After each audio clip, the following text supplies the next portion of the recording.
Di sini aku mau jelasin tentang komplikasi fraktur. Nah, apa sih itu komplikasi fraktur? Nah, komplikasi fraktur itu atau disebut patah tulang adalah masalah atau kondisi tambahan yang dapat muncul sebagai akibat dari cedera fraktur. Nah, komplikasi ini bisa terjadi segera setelah cedera atau komplikasi awal atau berkembang setelah beberapa waktu yang disebut komplikasi lanjutan. Nah, jadi aku mau jelasin tentang komplikasi awal, itu bisa menyebabkan shock, cedera vaskular, cedera syaraf, sindrom kompartemen, infeksi. Itu shock terjadinya akibat perdarahan atau trauma berat yang bisa mengakibatkan penurunan tekanan darah secara drastis. Nah, cedera vaskular itu kerusakan pembuluh darah di sekitar tulang yang patah dapat mengakibatkan perdarahan hebat dan mengakibatkan aliran darah ke area yang terkena, menghambat aliran darah ke area yang terkena. Nah, kalau cedera syaraf itu tulang yang patah bisa melukai syaraf di sekitarnya, mengakibatkan nyeri, kesemutan, mati rasa, atau kelumpuhan pada area tertentu. Nah, sindrom kompartemen sendiri itu adalah tekanan dalam otot meningkat karena pembekakan yang signifikan, menyebabkan rasa nyeri dan dapat merusak jaringan jika tidak ditangani. Infeksi itu lebih sering terjadi pada fraktur terbuka. Nah, jika tulang menembus kulit yang membuat jaringan rentan terhadap bakteri, itu mengakibatkan infeksi gitu.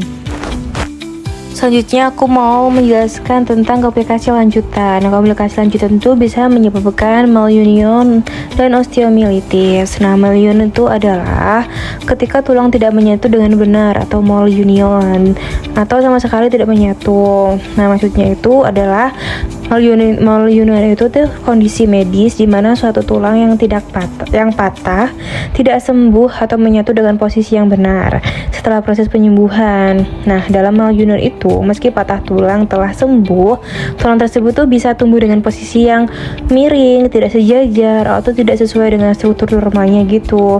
Nah, hal ini dapat menyebabkan gangguan fungsional, rasa sakit, atau deformitas pada bagian tubuh yang terluka itu. Nah, kalau osteomyelitis itu adalah infeksi pada tulang yang bisa terjadi jika bakteri masuk ke dalam jaringan tulang yang patah, terutama pada fraktur terbuka. Nah, selanjutnya itu adalah macam-macam gambarnya, kayak malunion itu seperti apa, osteomyelitis itu seperti apa. Nah, malunion sendiri itu adanya tulang itu tumbuh di posisi yang miring gitu ya, tidak sejajar, tidak sesuai dengan struktur normalnya gitu. Nah, pastinya menyebabkan gangguan fungsional. Nah, penyebab malunion itu bisa bervariasi. Nah, termasuk penanganan yang tidak tepat. Nah, jika patah tulang tidak ditangani dengan baik, seperti tidak diberi gips dengan benar atau tidak dilakukan imobilisasi yang memadai, penyembuhan tulang itu bisa terganggu. Nah, yang kedua, keterlambatan penanganan. Nah, patah tulang yang dibiarkan terlalu lama tanpa pengobatan yang tepat bisa sembuh dengan posisi yang tidak ideal. Contohnya itu dia bengkok tulangnya, tidak sesuai dengan normalnya. Yang ketiga, kondisi medis tertentu. Nah, beberapa kondisi seperti osteoporosis atau gangguan metabolisme tulang dapat mempengaruhi proses penyembuhan tulang juga. Osteomyelitis itu, nah penyebabnya itu mungkin melalui aliran darah. Bakteri yang masuk ke dalam tubuh melalui darah dapat menyebar ke tulang dan menyebabkan infeksi. Nah, cedera atau patah tulang terbuka. Ketika kulit terluka atau patah tulang terbuka, bakteri itu dapat langsung masuk ke dalam tulang. Nah, menyebabkan osteomyelitis ini, menyebabkan infeksi pada tulang disebabkan oleh bakteri karena patah tulang yang terbuka itu tadi.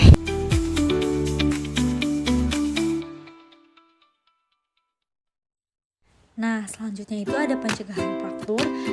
Fraktur patologis ini tidak semua dapat dicegah, namun kita itu bisa mengurangi dengan salah satunya itu kita itu harus berolahraga dan aktivitas fisik secara rutin. Terus itu kita itu harus menghindari aktivitas dengan intensitas tinggi supaya si tulang-tulang itu tidak menopang beban di batas kemampuannya. Dan juga kita itu harus mendapatkan asupan vitamin.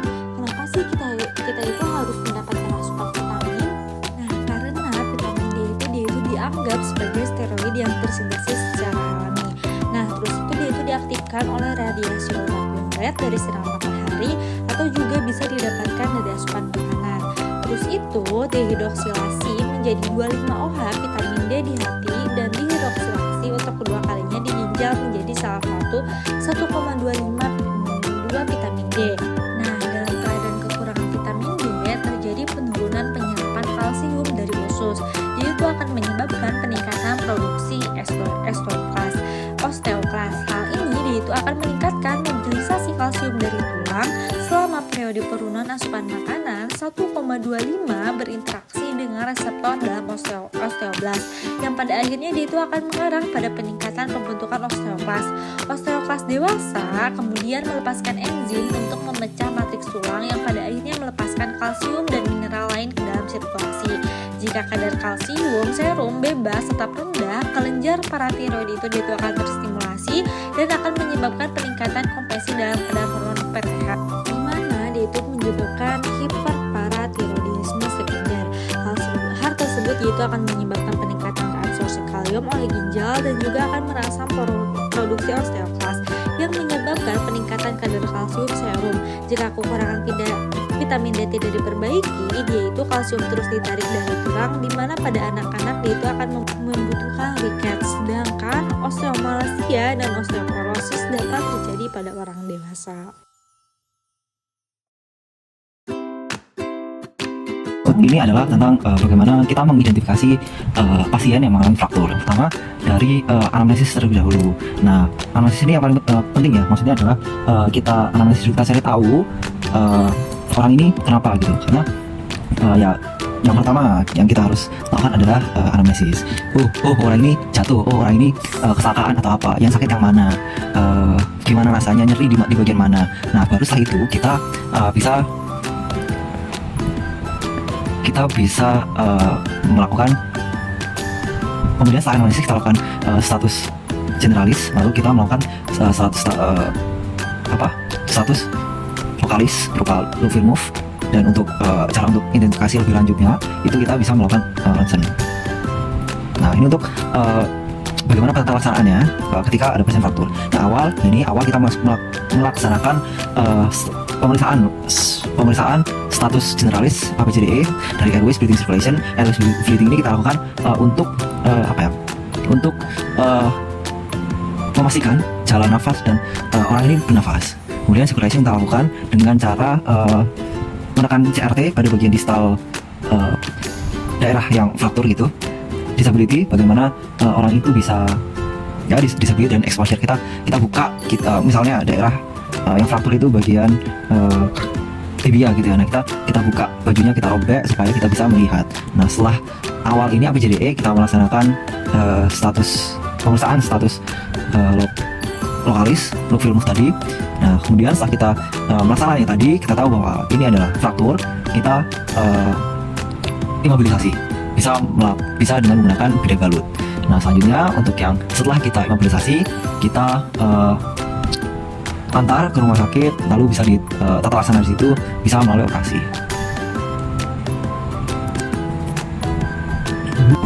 Nah, kemudian ini adalah bidet balut. Dan tadi kan fungsinya itu adalah bagaimana imobilisasi bagian yang luka. Nah, pembidayaan ini memiliki prinsip yaitu tentunya untuk imobilisasi, kemudian melewati 2 sendi, harus nyaman. Nah, seperti itu. Baik, selanjutnya adalah perencanaan program rehabilitasi. Pada perencanaan program rehabilitasi ini, untuk rehabilitasi treatment itu yang pertama adalah modalitis, yaitu teknik terapi yang digunakan untuk membantu mencapai tujuan terapi, misalnya pembedahan ataupun kemoterapi. Meskipun sebenarnya modalitis ini bisa digunakan menggunakan banyak cara seperti kompres dingin atau panas, kemudian ya pemberian energi termal tadi ya, termal, kimia, elektromagnetik ataupun yang lainnya. Tujuannya supaya si pasien ini bisa berkurang rasa sakitnya. Kemudian yang kedua adalah occupational therapy, bentuk layanan kesehatan kepada pasien yang memiliki gangguan fisik, misalnya karena fraktur atau yang lainnya. Kemudian mental dan latihan mengerjakan sasaran yang terseleksi untuk meningkatkan kemandirian individu pada aktivitas sehari-hari. Jadi occupational therapy ini pasien akan diberikan latihan. Jadi untuk mengerjakan satu hal yang fokus atau satu hal yang dilakukan terus-menerus, itu tujuannya untuk apa? Untuk melatih kemandirian dan untuk melatih supaya gangguan-gangguan yang terjadi itu bisa diperbaiki dengan baik. Kemudian ada proper body mechanic atau PBM, yaitu cara untuk menjaga postur, keseimbangan, dan keselarasan tubuh saat melakukan aktivitas, mencakup cara memposisikan tubuh saat duduk, berdiri, berbaring, mengangkat, membangun, tidur. Intinya PBM itu gimana kita menjaga postur tubuh kita supaya mengurangi dampak negatif atau resiko negatif terkait tulang, terkait penyakit pada tulang, entah itu penyakit yang datang karena usia, karena faktor makanan, atau karena trauma, misalnya pada fraktur. Kemudian ada strapping tapping.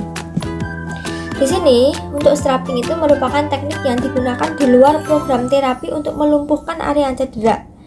Sedangkan tapping itu merupakan bagian dari program terapi untuk membantu rehabilitasi dan menghilangkan rasa sakit, atau disebut sebagai terapi kinesio. Nah, tapping strapping ini sebaiknya dilakukan oleh orang yang berkompeten ya, karena jika digunakan secara salah maka efek terapinya dapat berkurang atau bisa merugikan. Selanjutnya di sini ada edukasi, psikologi, dan home exercise program. Untuk edukasi ya memberikan penyuluhan terkait rehabilitasi terhadap gangguan tulang, misalnya fraktur atau yang lainnya. Kemudian psikologi dan home exercise program, artinya di rumah misalnya seperti seseorang yang kemudian dia menggunakan tongkat dalam berjalan ya, selain dia menggunakan tongkat tersebut ketika di rumah sakit atau melakukan terapi, maka di rumah dia juga bisa latihan untuk berjalan misalnya,